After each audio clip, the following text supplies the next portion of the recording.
नमस्कार, मैं आपका दोस्त आशुतोष और एक बार फिर मैं हाजिर हो चुका हूं बहुत ही खास मुद्दे को लेकर।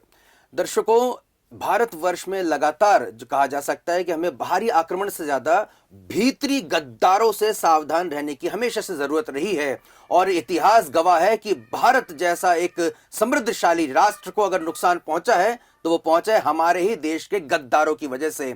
और शायद यही वजह रही कि हमारे स्वर्गीय और हमारे बहादुर जनरल सीडीएस बिपिन रावत जी ने भी कहा था कि हमें 2.5 मोर्चों पे युद्ध लड़ना है। चीन 1, पाकिस्तान 2 और आधा मोर्चा वो जो भारत के भीतर है, यानी कि वही गद्दार। तो क्या इन गद्दारों की वजह से भारत में गृह युद्ध यानी कि सिविल वॉर छिड़ सकता है? क्या भारत में कहीं ना कहीं वो ताकतें जो हमारी देश की अर्थव्यवस्था को, हमारी व्यवस्था को कहीं ना कहीं पटरी से उतारना चाहती हैं, वो कामयाब हो जाएंगी? तो इन तमाम ऐसे सवालों को लेकर एक बार फिर मैं हाजिर हो चुका हूं और मेरे साथ हमेशा की तरह मौजूद हैं सुप्रसिद्ध ज्योतिषाचार्य आचार्य राजेश जी। आचार्य जी, आपका बहुत बहुत स्वागत है। धन्यवाद जी।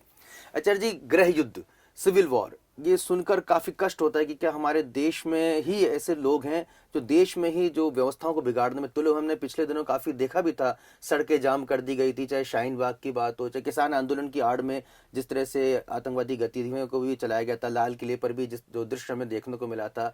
इसके अलावा अलग अलग जगह पे हम देखते आए हैं कि भारत के ही खिलाफ भारत तेरे टुकड़े होंगे इंशाअल्लाह, जिस तरह के नारे लग जाते हैं। और वो फिर एक सबसे पुरानी राजनीतिक पार्टी से उनके चुनाव चिन्ह पे चुनाव भी लड़ते हैं वो लोग। खुलेआम जो हिंदू मुस्लिम को काटने पीटने की बात करते हैं, वो लोग यहाँ पर विचरण कर रहे हैं। तो कभी कभी एक आशंका मन में आती है कि क्या हम सिविल वॉर यानी गृह युद्ध की तरफ आगे बढ़ रहे हैं? देखो आज तो जी, इसके लिए यदि हम बात करें ना, तो भारत की जो स्वतंत्रता मिली है और भारत के बाद जो पाकिस्तान को तोड़ा गया है और भारत में जो मुस्लिमों को सुरक्षित सजा संवा कर रखा गया है और उनके लिए जिस तरीके से ज़मीनें खरीद फरोख्त की जो बड़ी व्यवस्थाएं की गई हैं, ये सारी व्यवस्थाएं बड़ी प्लानिंग के साथ की गई हैं। 1947 में जब भारत को आज़ाद किया गया था, उसी समय में मुस्लिमों के लिए तो पाकिस्तान बना दिया, और जब भारत से मुसलमान जाने लगे, भगाए गए, तो वहाँ के प्रधानमंत्री को आदेश दिया जाता है कि तुम इन सबको रोको, अन्यथा फिर भारत की और व्यवस्था बिगड़ेगी। तो ऐसी परिस्थिति को निर्मित शुरू से ही कराया गया है कि जब भी ज़रूरत पड़ेगी तो भारत में इस तरीके के राइट्स आसानी से कराए जा सकें और भारत में हिंदुओं की कमरों को तोड़ा जा सके और भारत को तरक्की से रोका जा सके। तो इसकी शुरुआत तो 1947 से ही हो गई थी। और जो हमारे अच्छे कद्दावर राजनेता थे, उनको प्रधानमंत्री भी नहीं बनने दिया गया। वो किस्मत भारत की अच्छी थी, वो गृह मंत्री बन गए और उन्होंने इस स्थिति को समझ के वो सब कुछ किया। दूसरे प्रधानमंत्री लाल बहादुर शास्त्री ने फिर बढ़ाने की कोशिश की, तो उनको जहर देकर जिस तरीके से मारा गया और पूरी दुनिया मूक दर्शक बनकर बैठी रही, ये भी दूसरा उसका एक उदाहरण था। उसके बाद जितने भी युद्ध हुए, वहाँ पर आतंकी परिस्थिति जो लोग हैं उनके पक्ष में कानून बनाए गए। जो हिंदू था, जो अच्छा काम कर रहा था, उसको दबाने के लिए लगातार कानूनों का सहारा इसमें लिया गया। तो वो परिस्थिति ही शुरू से ऐसी बनाई गई कि यहाँ पर राइट्स करा के भारत को कभी भी गुलाम बनाया जा सके। तो आप इस मुगालते में तो ना रहें कि भारत में राइट्स नहीं होंगे, क्योंकि इसकी जो स्थापना हुई है वही स्थापना का ही मूल कारण यही है। और यही कारण है कि भारत में अब जब पूरी दुनिया भारत की तरफ एक आंख उठाकर इस दृष्टि से, आशा भरी दृष्टि से देख रही है कि भारत अब कुछ नया करेगा, क्योंकि चीन की हरकतें जिस तरह से दुनिया में छाई, अब वहाँ से विदेशी कंपनी भागकर इंडिया में आ रही हैं।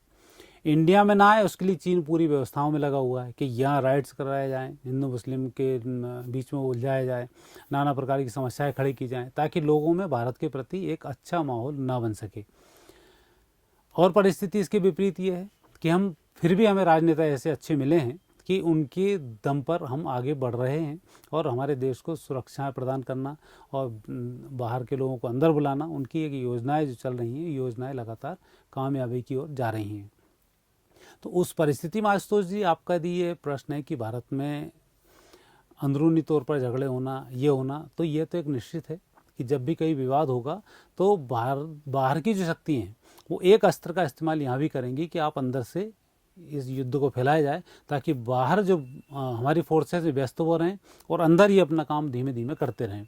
तो इस स्थिति की ओर जो आप संकेत मेरे से पूछना चाह रहे हैं, तो वो राइट्स की स्थिति बनती है और हमें इसमें बहुत संभल कर रहना होगा। विशेषकर हिंदुओं को जागृत होकर, एक होकर इसमें रहना होगा। अन्यथा दूसरे लोगों में, हिंदुओं की बात नहीं कर रहा, कई बार हम राष्ट्रीय लोगों की बात कर रहे हैं, उनके अलावा जो दूसरे लोग हैं वो तो कहीं ना कहीं से अपनी अपनी हरकतें करेंगे और आपको नुकसान पहुंचाएंगे।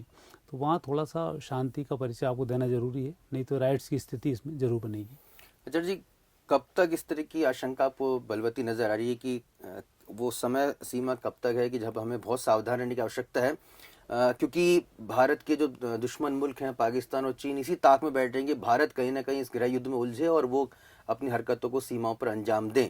तो ये हमारे लिए बहुत ही सतर्क रहने की आवश्यकता है। इसके लिए आशु जी देखो, बंगाल का चुनाव हुआ, उस बीच में भारत के पूरे मीडिया से एक ही आवाज़ आई, कोरोना कोरोना, मर गए, भारत नष्ट हो गया, भारत में कोई नहीं बचेगा, सब जिंदा मर जाएंगे, कल सुबह तक भारत नष्ट हो जाएगा। नाना प्रकार की ऐसी खबरें चलती थी कि सुबह भारत बचेगा नहीं बचेगा। और पूरी दुनिया में भारत में 2 लाख लोग मारे गए 130 करोड़ में से, जबकि जिनकी पॉपुलेशन 2-2, 5-5 करोड़ कंट्री है, वहाँ 1-1 लाख मारे गए। वहाँ की मीडिया ने उनके खिलाफ कुछ नहीं बोला, लेकिन हमारा मीडिया लगातार चिल्लाता रहा। उसका परिणाम क्या हुआ कि आज जो हिंदू वोटर्स था, जो एक अच्छा वोटर था, बंगाल के चुनाव में वोट डालने नहीं आ पाया और अल्टीमेट बीजेपी को वहाँ नुकसान उठाना पड़ा। ये कटु सत्य है। अब यूपी का चुनाव आ रहा है, अब वापस कोरोना की लहर शुरू हो चुकी है। अब ये फिर वहाँ ऐसी विवाद खड़े करना शुरू करेंगे, कोरोना कोरोना, वो पीडीपी वगैरह ने चिल्लाना शुरू कर दिया है। 3,000 आज ही 30-35,000 केस बता दिए, अब कल 60,000 पे जाएंगे, फिर 1,20,000 पे जाएंगे और इस तरह से स्थिति बिगड़ती जाएगी। तो ये भी एक उस विवाद का एक हिस्सा है। तो जो युद्ध होना चाहिए वह इस तरह से भी युद्ध चल रहा है कि आप पहले तो मोदी को कमज़ोर करें, जो भारत की एक मजबूत सरकार बन गई है, इसको कैसे विवादित बनाया जाए, इस पर कैसे लोगों का ध्यान हटवाया जाए, उसकी ये व्यवस्थाएं चल रही हैं। तो अब ये करने के लिए उन्होंने किसान आंदोलन को खड़ा किया। किसान एक नाम ऐसा था कि उस किसान में तो आपने खुद ने भी देखा होगा कि वहाँ किसान थे ही नहीं।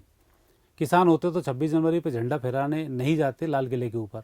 वो एक षड्यंत्र था। बीच में आपने देखा हो कितने रेप हुए, कितने लोगों को कत्ल कर दिए गए। तो ये किसानों का लक्षण नहीं था, लेकिन चूंकि नाम किसान था, किसान की आड़ में इस तरीके का आंदोलन चलाया गया। शाहीन बाग में मुस्लिमों को भड़काने के लिए जो एक महिलाओं के पक्ष में कानून बना था, उसके लिए आपने एक आंदोलन चलाया।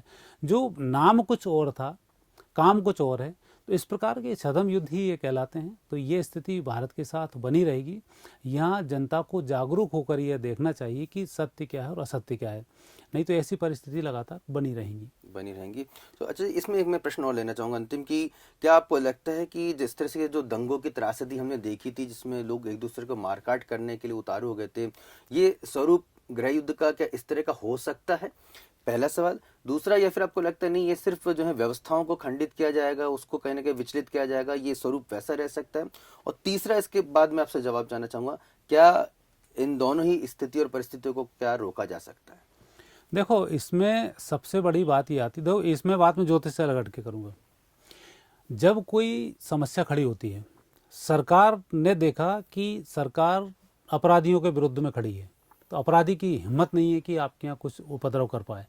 तो जब तक मोदी योगी जिंदा है, तब तक आप उम्मीद मत लगाओ कि हिंदू मुस्लिम राइट्स यहाँ पर होंगे। उन्हें पता है जो राइट्स करने वाले हैं उनका क्या असर होने वाला है। और राइट्स करने वाले चंद लोग होते हैं जो भावनाएं भड़काकर इस तरीके के काम करते हैं। तो वो मुद्दा तो यहाँ समाप्त हो जाएगा। अब दूसरी बात आती है कि छोटे छोटे षड्यंत्र, जैसे मैंने चुनाव की चर्चा की, ऐसे षड्यंत्र खड़े होंगे सरकारों के खिलाफ, ऐसे षड्यंत्र खड़े होंगे हमारे राजनेताओं के खिलाफ, ऐसे षड्यंत्र खड़े होंगे हमारी आर्थिक स्थिति के खिलाफ। तो हमें उन सब मोर्चों पर थोड़ा सा सावधान रहना है। अभी जैसे चीन के प्रोडक्ट के ऊपर अभी आपने देखा हो, कुछ दिन पहले छापा पड़ा, कितना 2.5-3 लाख करोड़ रुपए का उन्होंने राजस्व ये जमा नहीं किया, टैक्स जमा नहीं किया, और लगातार मोबाइल बेच रहे थे।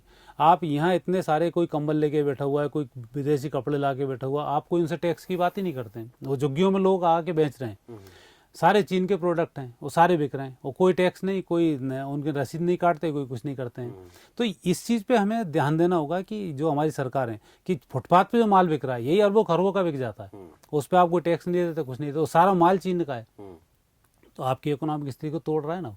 एक व्यक्ति फैक्ट्री खोलता है और लाखों रुपए लगाता है, करोड़ों रुपए लोन लेता है, और वही काम एक व्यक्ति आता है झुग्गी में अपना फर्नीचर का बिजनेस शुरू कर देता है, बिल्डिंग के मशीन अलमारी बनाने का बिजनेस शुरू कर देता है। वो झुग्गी खोल रहा है, उसके लिए लाइट फ्री है, झुग्गी फ्री है, सब फ्री है। अब उसकी अलमारी वो बेच रहा है, और एक व्यक्ति इंडस्ट्रियल एरिया में ज़मीन ले रहा है, लाइट का खर्च भर रहा है, इतने सारे कर्मचारियों को रख रहा है, नियम के अनुसार कर्मचारियों को तनख्वाहें दे रहा है। तो उसके प्रोडक्ट की, इसके प्रोडक्ट की जो कीमत है उसमें काफ़ी अंतर होता है। तो लोग उसकी तरफ आकर्षित होते हैं, उससे एक तो देश को नुकसान होता है, जमीन भी गई आपकी, अपराध भी वहाँ से बढ़ना शुरू हो गया, और जो आपका एक अच्छा व्यक्ति, टैक्स देने वाला व्यक्ति, वो मात खा गया। तो ये जो छोटी छोटी सी ऐसी चीज़ें हैं जो भारत में नुकसान पहुँचा रही हैं, उस पर शासन को ध्यान केंद्रित करना चाहिए। और झुग्गियों में आप सिर्फ रह सकते हो, भाई झुग्गी को आप किराए पे नहीं दे सकते, नियम होना चाहिए। झुग्गियों में आप इंडस्ट्री टाइप की चालू नहीं कर सकते, नियम होना चाहिए। छोटी सी दुकान, चाय की गुमटी, पान की गुमटी यदि है तो ठीक है, लेकिन ये फैक्ट्री टाइप की जो खोल रखी है आपने, वो नहीं होना चाहिए। तो यह एक युद्ध के ही हिस्से हैं। मतलब आप इनको ये मत मान के चलो कि ये कुछ और हो रहा है, वो जमीन हड़प रहे हैं। अब जैसे कुछ होता है, कुछ मस्जिद बन जाती है, कुछ कुछ बन जाता है, और वो जो मुस्लिम लॉ बोर्ड है वो उसके पास चली जाती है। ये ऐसा क्यों हो रहा है? तो ये वही हिस्सा है। तो युद्ध के अलग अलग तरीके हैं, अब तरीके बदल रहे हैं। तो आप जो हिंदू मुस्लिम राइट्स की बात कर रहे हो, उस तरीके के राइट्स नहीं होंगे, लेकिन ये दूसरे प्रकार का जो राइट्स चल रहा है, ये राइट्स खतरनाक है। उसके पीछे कारण क्या है कि भारत अभी चंद्र की महादशा में है। चंद्र से पहले सूर्य की महादशा में था, तो उस समय से ही ये सारी स्थिति बनी आ रही है। तो चंद्र की महादशा में तो ये पकड़ाना शुरू हो गए हैं इस तरीके के षड्यंत्र। 2025 तक चलेगी, षड्यंत्र इनके ओपन हो जाएंगे।